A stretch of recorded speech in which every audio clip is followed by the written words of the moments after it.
Hello everyone, and welcome back to my channel. Today, I want to share something a little different, something that's been on my mind for a while now. They tell you that freedom is a bank account with 7 zeros and a calendar with absolutely nothing written on it, but they never tell you how heavy that kind of nothingness can feel. My name is Thomas.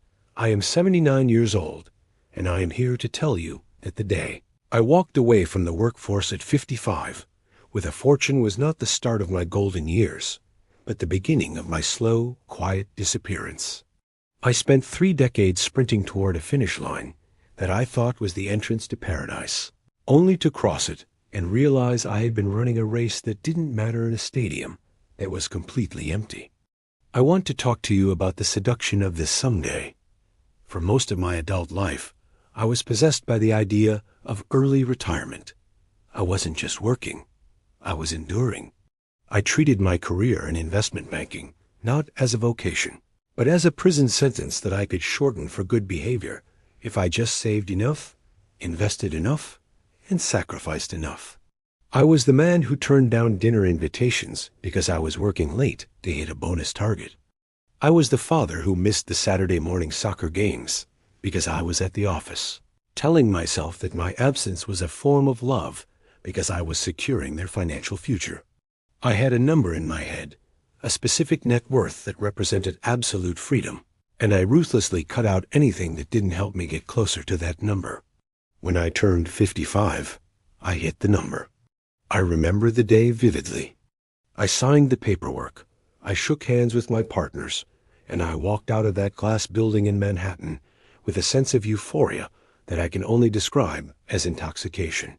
I felt like I had cheated the system. I looked at the people rushing into the subway, the people grabbing coffee with stressed expressions, and I pitied them. I thought, I made it. I am free. Now, my real life can finally begin. I had bought into the great lie that work is just an obstacle to happiness, and that the removal of obligation is the same thing as the presence of joy. The first 6 months were exactly what the brochures promise. I traveled to France and rented a villa. I learned how to golf. I woke up at 10 in the morning and drank expensive coffee while reading the newspaper, feeling a smug satisfaction that I didn't have to answer to anyone. But then the novelty began to wear off, and a strange, creeping silence took over my life. You see, when you retire at 55, you realize very quickly that the rest of the world is still at work. My friends were still busy. My children were grown and building their own careers. I would call people to grab lunch, and they would say, "I can't, Tom. I have a meeting." I started to feel like a ghost wandering around a world that had no place for me. The crisis didn't hit me all at once. It was a slow erosion of my self-worth. I realized that for 30 years, my entire identity had been tied to being the boss, the guy with the answers, the guy who made things happen. Without the structure of work, without the challenges to solve, without the daily interactions with colleagues, I felt unmoored. I had underestimated how much of our human need for connection and purpose is met through our labor. I had treated work as the enemy, but in reality, it was the thing that gave my days a spine. Without it, my time turned into a shapeless, gray fog. I found myself sitting in my beautiful, paid-for living room at 2 p.m. on a Tuesday, staring at the wall, wondering why I felt so incredibly useless. I tried to fill the void with consumption. I bought a boat I barely used. I renovated the kitchen that didn't need renovating. I joined clubs where other wealthy retirees sat around and complained about the government or talked about their ailments. It was a shallow, hollow existence. I had all the time in the world, but I had no urgent reason to get out of bed. I looked back at my working years, and I realized something that haunts me to this day. I was happier when I was stressed. I was happier when I was striving, when I was building, when I was part of a team. I had traded that vitality for comfort, and I found out too late that comfort is a very poor substitute for purpose. The tragedy of my success became even clearer when I looked at my relationships. Because I had spent my 30s and 40s focused entirely on the money, I had neglected the emotional infrastructure of my life. My relationship with my wife had become transactional.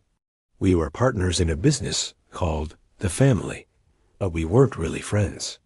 When I stopped working, I thought we would suddenly reconnect and have this romantic renaissance. Instead, I was just a man who was suddenly in her space all day, disrupting her routine with nothing interesting to say because I wasn't doing anything interesting. And my children? They respected me. They were grateful for the college tuition, but they didn't really know me. I was the provider, the distant figure who came home late. Now that I had the time to be a father, they didn't have the time to be children. They had their own lives I was never really a part of. I am 79 now. I have been retired for 24 years. That is almost a quarter of a century. And when I look back at these last 24 years, they blur together. There are no great monuments, no major victories, just a long string of comfortable, forgettable days. I have millions in the bank, but I feel spiritually bankrupt. I see men my age who never retired, or who started second careers, or who dedicated themselves to a cause, and they have a light in their eyes that I lost a long time ago. They are tired, yes, but they are alive. I am rested, but I am fading. I realized too late that the goal of life is not to reach a point where you do nothing.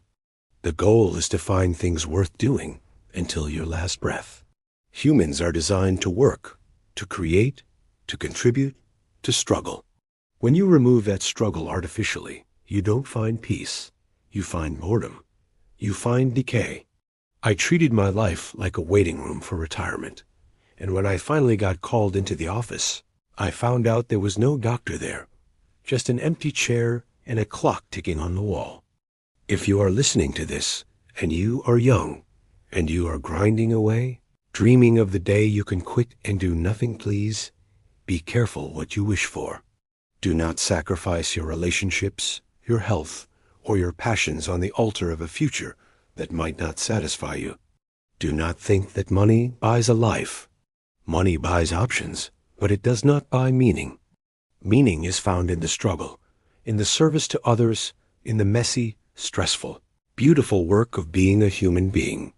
I would give every cent I have to go back to my office at age 45, with a stack of paperwork on my desk and a ringing phone, and feel that rush of being needed, of being useful. I would trade this silence for the noise of a life being lived. Don't make my mistake. Don't race to the exit. Stay in the game. Build a life you don't need to retire from, because the finish line is a myth, and the race is the only thing we have.